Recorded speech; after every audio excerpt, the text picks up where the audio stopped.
What's going on, everybody? It's FREEDO and Liam here for Your Overwatch, and today we're going to do another meta discussion because there's been quite substantial changes to Bastion on the PTR and a lot of theorizing about how it's going to affect the meta game. And really, they changed so many parts of him that I think we can break it down piece by piece and then contrast it to other characters it's going to affect in the meta game. Does this remove Soldier? I'm thinking not, personally. And what it does for Bastion as a character on the whole. So, to recap the changes that happened to Bastion, he goes into Sentry mode faster in 1 second. It feels lightning quick, very arcadian fun. I think that's a good thing. Before I even go on, I want to remember to say this. I've played Bastion quite a bit recently on the PTR, and I gotta say, it's really fun. He feels very fluid, and I'll explain that as we go on. But goes into Sentry mode faster. His Recon mode shot is simply better than it was before.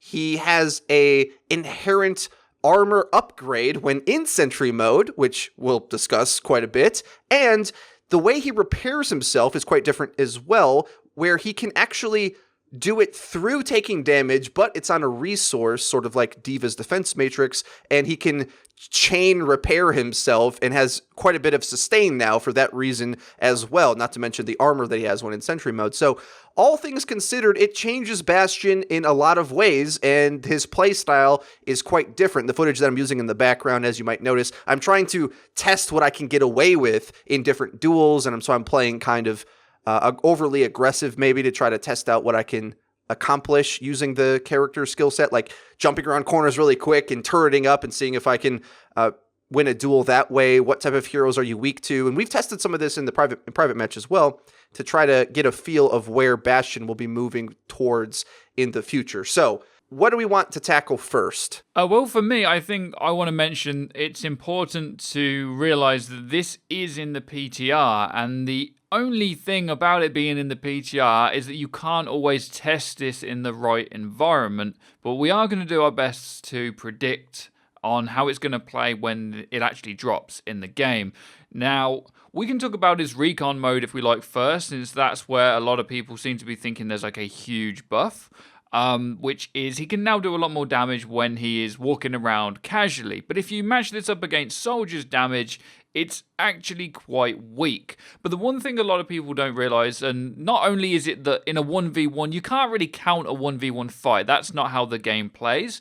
But one thing he definitely has over Soldier is he has a lot more health, and he can heal himself pretty darn quickly whilst moving. So in a 1v1 Soldier battle, the Soldier has got to hit a lot of shots and a helix to take out the Bastion, or else the Bastion is just going to simply heal himself. So I think that in the one-on-one thing, Bastion can now win that, but it doesn't really apply to the game in that way.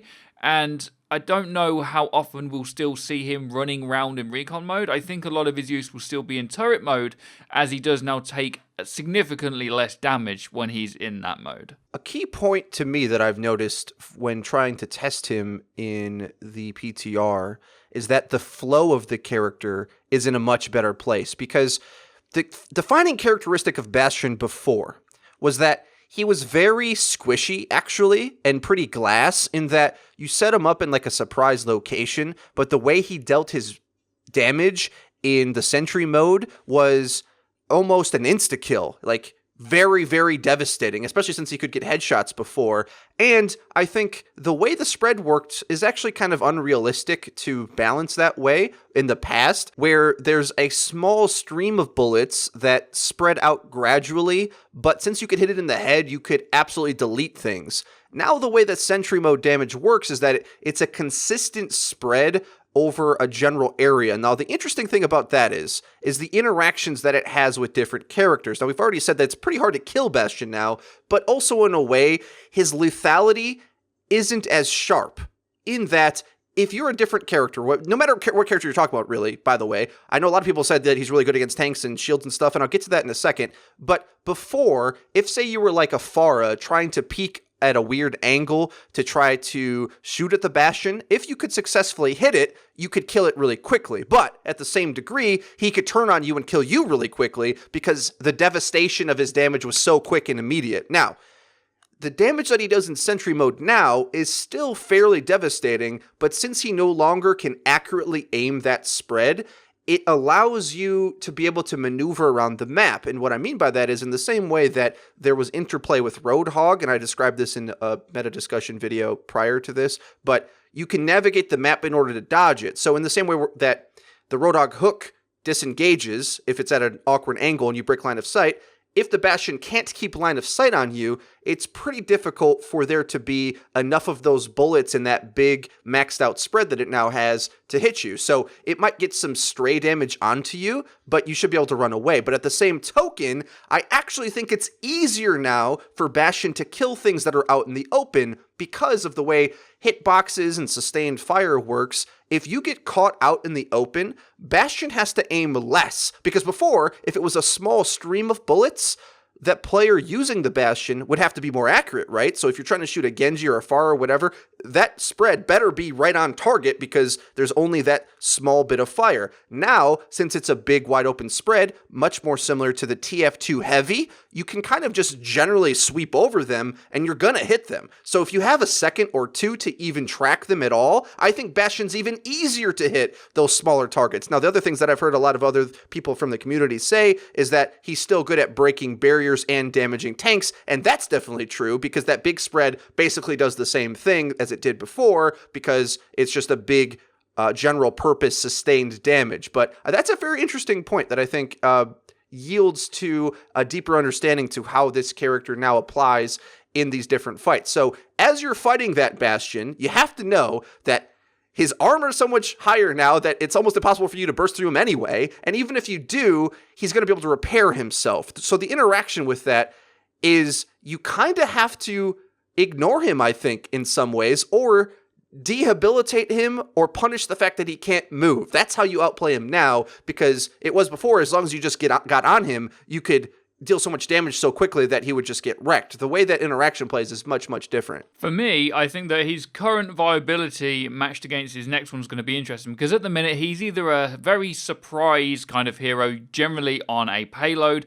with a big riot shield in front of him doing big bursts of damage when the enemy team don't expect it, or as a last minute pick to throw the enemy team off. Whereas now, with him being in the defensive category, I think he might finally be in the right place in terms of the categories. Not that they make sense for a lot of heroes, but I think that first point on Hanamura, for example, on defense for Bastion, since it's really hard to kill him now, even if a Genji gets over there, because there's none of this super damage you can do with headshots, if a Genji deflects his bullets, it doesn't do enough damage to outright kill the Bastion anyway, and a smart Bastion wouldn't even shoot at a Genji. It's much easier for him to stand at the choke and shred the enemy's shield quicker than even your Roadhog could now, and because he can move and repair himself, he's not instantly going to be flanked and killed. So as FREEDO says, I think what's going to happen if Bastion does go to the game how it currently is your approach to him is going to have to be different. Before, it was take Genji and win, whereas now it's going to be about how to play around that and avoid that value,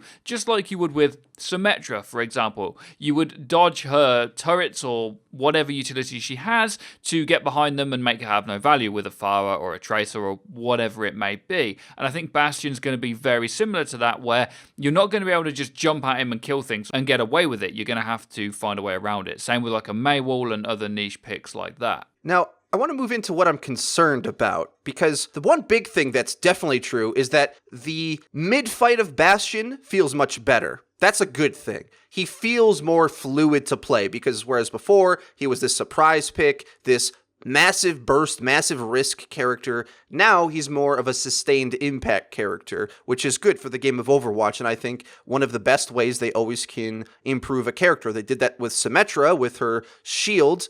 Still, we think Symmetra's more in the risk category, but Bastion, he always has something to do. He always can be shooting in Recon, switching into Sentry, dealing big bursts of impact, healing himself. He's always building ult, he's always in the fight, whereas before it felt like you had to play him in such a way where you had to protect yourself too much. Now, I'm worried that maybe he feels too tanky in a way, and it's kind of funny because he has a tank mode, of course. He's almost like a tank DPS, right? That's what he's like. He's almost like a tank slash DPS. I mean, he doesn't tank 4 people, but his health ball and the amount of damage he takes in his Sentry mode is a lot. It's a lot. He effectively has 405 HP when he's in Sentry mode, which is that of a tank. And not to mention that he can heal himself, and that's the scariest part about it to me, because players don't like playing up against a Mei, for instance, and I think Mei has been moved to the side a little bit in the meta, still viable, but just like everything else, more or less in flux. Bastion is Mei levels of annoying to deal with, because you get on him, you think you have a chance, and then he has this sustainability with his healing that he can just hold down, and it almost feels like a waste of time to be fighting him in that way, because you probably could have been dealing that damage to a better target. So he's almost a waste of time to focus if you can't burst him down immediately. And that's a bit of a concern for me. And I think for sure it's going to make him much more difficult to play up against at lower levels of play even, because it's easier for him to aim with now. And it takes a bit more craftiness to counter him, because you can't just simply do enough damage really quick if you see him. You have to outthink him, which makes me think that maybe, finally, there might be a play style to open up for Sombra, because I'm thinking to myself, what is the best way to counteract this really tanky character who has a lot of hit points and armor to shred through that can heal himself? Well, maybe finally we have something that enables the hack to have better value, because thinking about hack, I always wonder, when is it better to simply remove the abilities from a target instead of do damage? Well, if they're Bastion and they can heal themselves quite a lot, maybe hack all of a sudden is viable again, because hacks are already good at shutting down a Tracer or a Mei who have abilities that sustain them immensely. So we have another character now, Bastion, who does that as well, and if you're going to be needing to flank it anyway, maybe that's decent. Or maybe I'm just blowing smoke entirely, and Tracer and Pharah to be able to move the Rhine away and flank it will be even better still, but that's an interesting thing. And another point about this armor, right? Armor is better against spread weapons. However, Bastion's weak to spread weapons based upon his massive hitbox. So I'm not really sure where that leaves him. I've noticed that Roadhog can still one-shot him quite reliably, which I think is good. So that's why I start to wonder if maybe Sombra's weapon is good enough against the Bastion, because it has a big spread, Tracer, Reaper, things like that. Even though you might think that the armor is good against spread, I still think maybe spread's the way to go, because his hitbox is so big. And otherwise, when I've tried to duel a Bastion as Pharah, it takes forever to just shoot him, because the armor's so immense, it takes like 5 rockets, then he can reload. The pacing of that fight is just really, really off for me, and I don't think a character like Pharah is really good enough and does enough damage quick enough to be able to deal with him. At the very least, you can boop the Rhine, though, and open him up. And I think that's where the key is. Punishing the fact that he can't run, right? And I think that's where I start to think where Soldier is still quite viable. Maybe they both can be viable at the same time. I don't necessarily think that it's one or the other. Do you have thoughts on that? I think that they're both going to be good on defense, and I think that Bastion's going to be good on a specific type of defense where Soldier can just play pretty much anywhere. I think Bastion's going to still need a choke point to shoot through, or else there's going to be too many long lines of sight the enemy can take a better approach from, but I think choke points are going to be really powerful for him. We keep talking about Mercy and how good she's going to be. I mean, if she is in the map, a damage boost in the Bastion on defense, it could be very, very hard on these choke points for people to get through. But I think overall, in terms of viability, more a percentage of the time, I think Soldier's still going to be better. But I think Bastion's going to be a lot of fun. Just not on attack anymore. I loved that surprise niche role that Bastion provided for payload. I thought it was really cool to pull out every now and then. I've caught people off doing it. They've caught me off doing it. And it's very, very good. It's very good. And I don't think that every hero in the game has to be incredibly viable. And I liked where Bastion was. But I do like the changes too. I just don't know if we needed them. And I think it's going to be interesting how things play out. And unfortunately, because there's still no incentive for people to play the PTR and test things properly, there's not a competitive game mode, and even when there is, people don't play it competitively because the rank doesn't matter, etc. Now, that's a different video, right? We want them to patch the PTR, but the point stands that we're not going to know 100% until we properly test him. But I would bet on the things we've said being fairly accurate if it does go through the way that it is. And I think he'll be a lot better on defense, but that niche role he once fit is just gone. I don't think that that's a thing anymore. I actually think I like Soldier better on defense still because of the healing pack that he can put down, especially in single healer, without a doubt. Yeah, definitely. That Soldier can supplement your healing.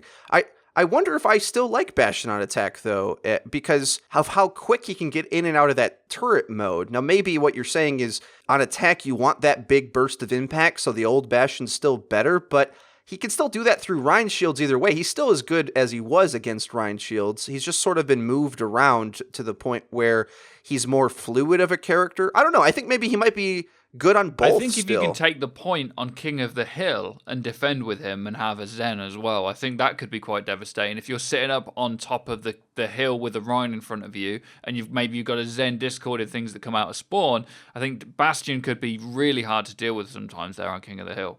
It would really take some coordination, I think, to get around him and deal with that. Because the distances of the King of the Hill maps from the point to where the chokes are is just about the maximum range Bastion's going to be effective at. And I think that it could be hard to run through that sometimes. I think it's going to be a lot of fun. The question is, for him to be able to play these different modes that we normally would think he's impossible to be used on, is the fluidity of his character, which I think is the thing that got fixed the most. What I mean by that is, if he needs to walk through a choke, he can shoot in recon mode, and then when he has the ability to, he can quickly go back into Sentry mode and lay down damage. Like, he always has a thing to do, whereas before, he was so fragile that you had to get the best positioning, and if you're not in that, you're just dead. And there was no point to use him beyond that point if you couldn't protect him perfectly. But if you were able to do that, the impact he had was massive. Now the impact is honed down to reasonable levels, but the fluidity of his character is much better. So I'm excited to try him in all sorts of different modes. The question is,